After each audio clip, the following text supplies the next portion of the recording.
तो लाभ होना तय है। मैं जिसको बुलाऊं अपनी डेट नोट करिए और आज के दिन जो आपको बताया जाए वो अपने मन में याद रखिए।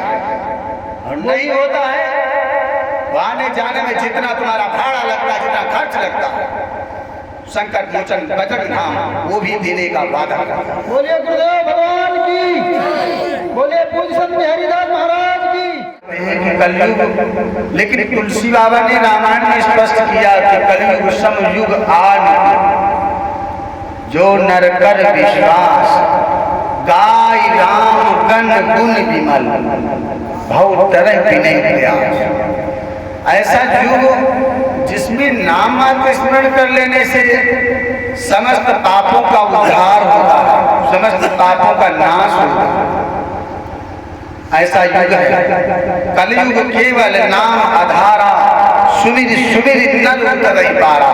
कलयुग में केवल कलयुग जोग जग की नहीं ज्ञाना, एक आधार राम, सिर्फ एक सूत्र और एक आधार है भगवान राम का सुंदर पवित्र पावन नाम।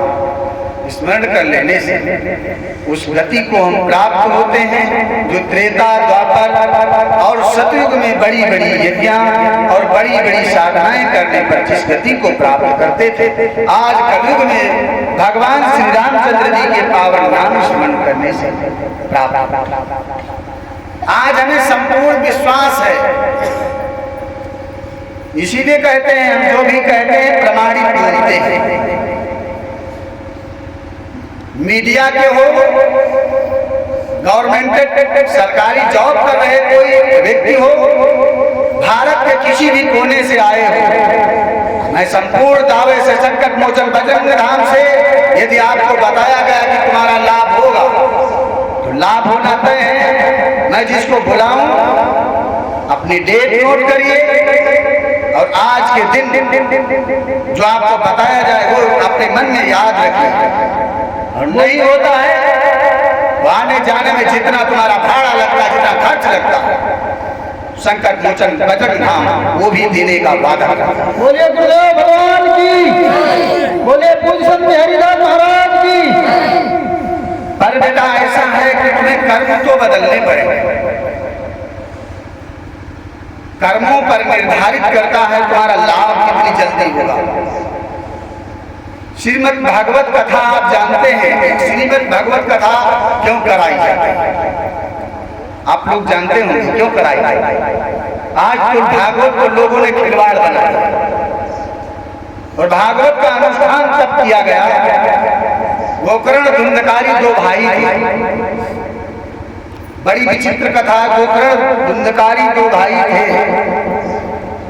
गोकर्ण सुबह से शाम तक सत्संग में जाया करता था, संतों के दर्शन करता था, भगवान की पावन कथाएं सुनता था। और जितना गोकर्ण सत्कर्मी था उतना ही धुंधकारी कुकर्मी था।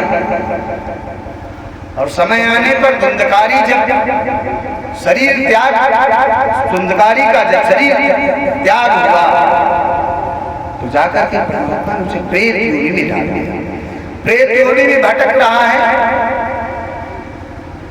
कुछ लोगों का कहना यह भी होता है कि गुरु उद्धार कर देता है, और कुछ लोग कहते हैं बेटा हमारे जाएंगे पिंडदान करवा देंगे तो हमारी आत्मा को शांति मिल जाएगी, हमारा उद्धार हो जाएगा।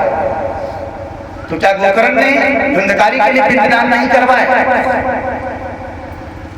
कई जगह जा जाकर के पिंडदान करवाए लेकिन उद्धार नहीं हुआ। गोकर्ण के पास धुंधकारी गया, भैया अभी तो हम इसी योनि में भटक रहे हैं, कोई विधान कर दीजिएगा और कहीं जाकर हमारे नाम का श्राद्ध तर्पण कर दो ताकि हमारी आत्मा को शांति मिल जाए। तो गोकर्ण ने कहा गया संसार प्रसिद्ध गया थी, उससे बड़ा कोई तीर्थ नहीं पिंडदान करने के लिए। मैंने वहां भी तुम्हारे नाम का पिंडदान करवाया लेकिन अभी तुम्हारा उद्धार नहीं हो रहा है, तो हम क्या करें? हर संतों के आदेश पर श्रीमद् भागवत कथा का अनुष्ठान किया।